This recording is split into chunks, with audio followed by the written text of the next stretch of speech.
Assalamualaikum warahmatullahi wabarakatuh. Waalaikumsalam warahmatullahi wabarakatuh. Gimana kabarnya Bang Dong? Alhamdulillah baik, Ustaz. Mantap gimana, Ustaz? Alhamdulillah baik. Ustaz, mungkin ada sedikit yang perlu Anda pertanyakan ke Antum masalah khusyuk dalam sholat, Ustaz. Ya. Apa urgensinya atau kedudukan khusyuk di dalam sholat itu? Tentunya urgensinya khusyuk dalam sholat. Khusyuk dalam sholat seperti ruh dalam jasad. Artinya bagaimana kita bisa bayangkan ada jasad tanpa ruh. Demikianlah seperti sholat tanpa khusyuk. Oleh karenanya para ulama telah menjelaskan bahwasanya sekadar orang khusyuk dalam sholatnya, sekadar itulah dia mendapatkan pahala. Artinya kalau dalam sholatnya ternyata dia tidak tidak ada khusyuknya sama sekali, maka pahalanya akan hilang. Pahalanya akan hilang. Adapun orang yang bisa khusyuk, maka dia akan mendapatkan pahala yang luar biasa. Dalam satu hadis kata Nabi sallallahu alaihi wasallam, ya, man tawadda'a nahwa wudu'i hadza, thumma shalla rak'ataini la yuhadditsu fihi ma nafsahu, ghufira lahu ma taqaddama min dzambihi. Hadis riwayat Imam Bukhari. Kata Nabi sallallahu alaihi wasallam, barang siapa yang berwudu dengan tata cara wuduku, kemudian dia salat 2 rakaat. Setelah berwudu dengan tata cara wudu Nabi, kemudian dia salat 2 rakaat, kata Nabi sallallahu alaihi wasallam, la yuhadditsu fihi ma nafsahu, dia tidak mengajak jiwanya berbicara. Artinya apa? Dia tidak mengajak jiwanya berbicara tentang dunia, tetapi dia khusyuk, benar-benar yang dipikirkan adalah akhirat.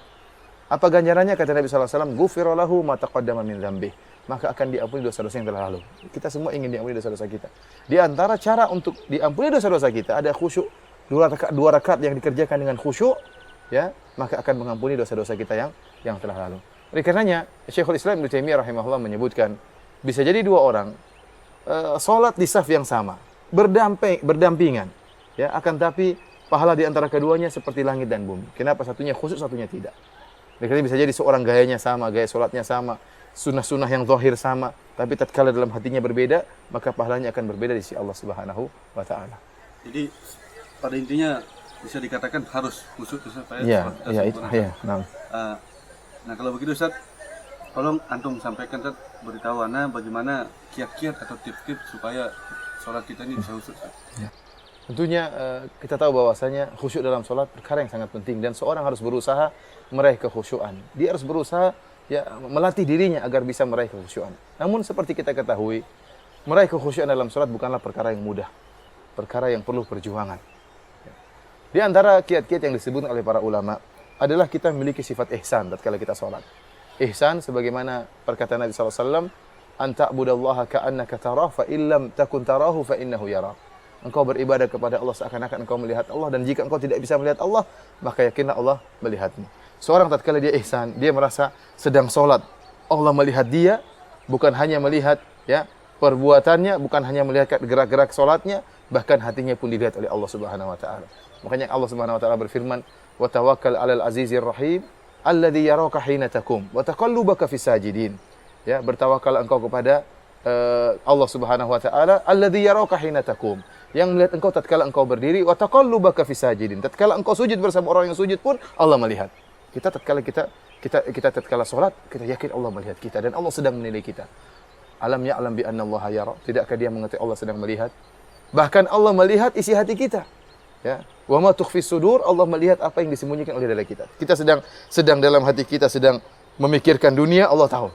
Meskipun kita Allahu Akbar, meskipun orang melihat kita semuanya sedang melihat ke arah sujud, seakan-akan kita khusyuk tapi hati kita melayang kemana-mana, Allah tahu. Apakah kita tidak malu tatkala Allah melihat Allah sedang berhadapan dengan kita sedang berhadapan dengan Allah tapi hati kita kemana-mana? Tentunya kita malu. Tentunya kita malu, kita tidak beradab di hadapan Allah Subhanahu wa taala. Oleh karena tatkala kita menghadirkan sifat ihsan, bahwasanya Allah melihat kita akan bisa lebih mudah untuk khusyuk. Allah mengetahui gerak-gerik hati kita, Allah mengetahui apa yang dibincangkan oleh hati kita. Ini sangat mudah mengantarkan seorang dalam khusyuk. Lihatlah, kalau ada orang sholat, kemudian dia tahu bahwasanya ada kamera yang menyuting dia, dan dia tahu bahwasanya kamera ini akan melive-kan sholatnya diputar di channel-channel televisi. Bagaimana kira-kira khusyuknya dia? Dia akan khusyuk luar biasa. Penampilannya sangat oke, Allahu Akbarnya mantap. Kenapa? Dia tahu orang semua sedang melihat dia. Sekarang, rubah cara pola berpikir demikian.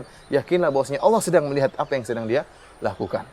Oleh karenanya, tatkala dia meyakini Allah melihat dia, maka dia akan lebih mudah untuk khusyuk. Di antara kiat-kiat Bang Dong untuk bisa meraih kekhusyuan, itu di antaranya berusaha memahami apa yang sering kita baca. Oleh karenanya penting. Orang mengatakan, berbeda antara orang baca surat, dia yang sekedar baca terjemahannya, itu sudah berbeda dengan orang yang tidak baca terjemahannya. Beda. dia tahu terjemahannya lebih khusyuk. Berbeda lagi orang yang baca tafsirnya meskipun tafsir ringkas.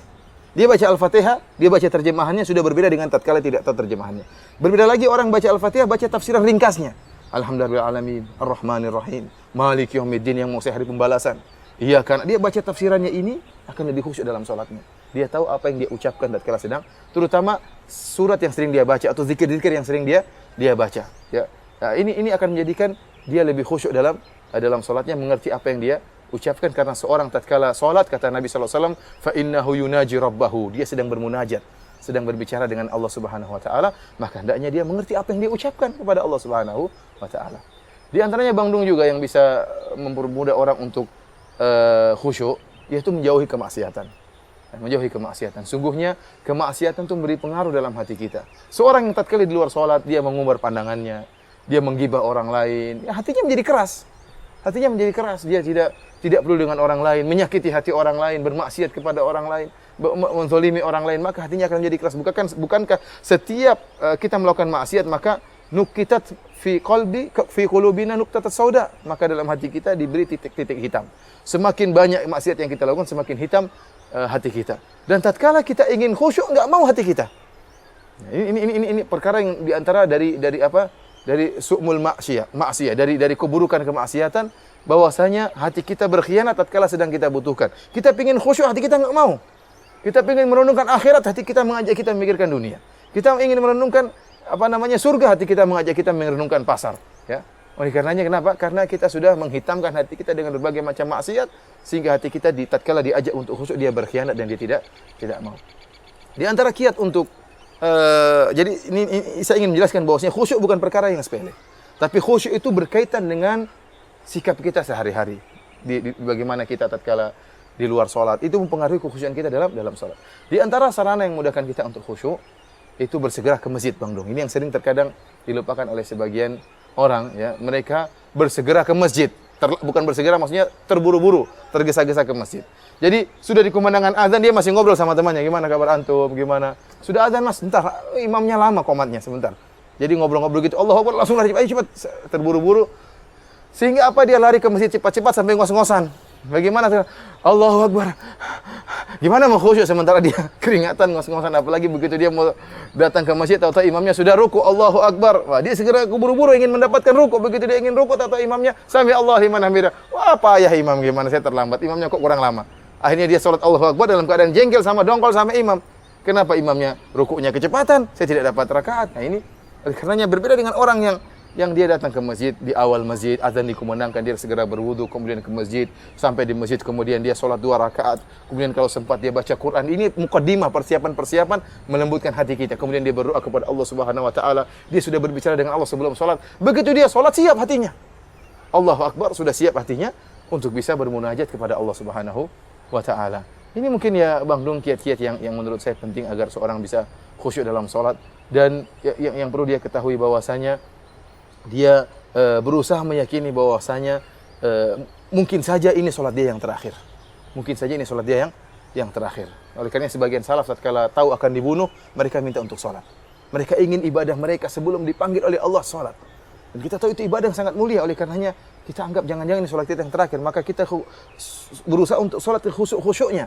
Karena jangan-jangan ini sholat kita yang terakhir. Kemudian kita juga berpikir, jangan-jangan sholat kita yang 2 rakaat yang kita anggap sepele ini, jangan-jangan merupakan sebab kita masuk surga. Tatkala kita berharap 2 sholat kita ini merupakan sebab masuk surga, maka kita akan berusaha sholat khusyuk-khusyuknya. Terus kita buat apa kita kemudian sholat tanpa khusyuk? Toh kita rugi, sudah capek menyempatkan waktu sholat 5 menit, ternyata pahalanya sedikit, rugi. Oleh karena jangan sampai kita menghabis-habiskan waktu, pikiran kita kemana-mana. Lebih baik kita khusyuk, mendapatkan pahala dan dijanjikan surga oleh Allah Subhanahu wa taala. Ya. Sama-sama.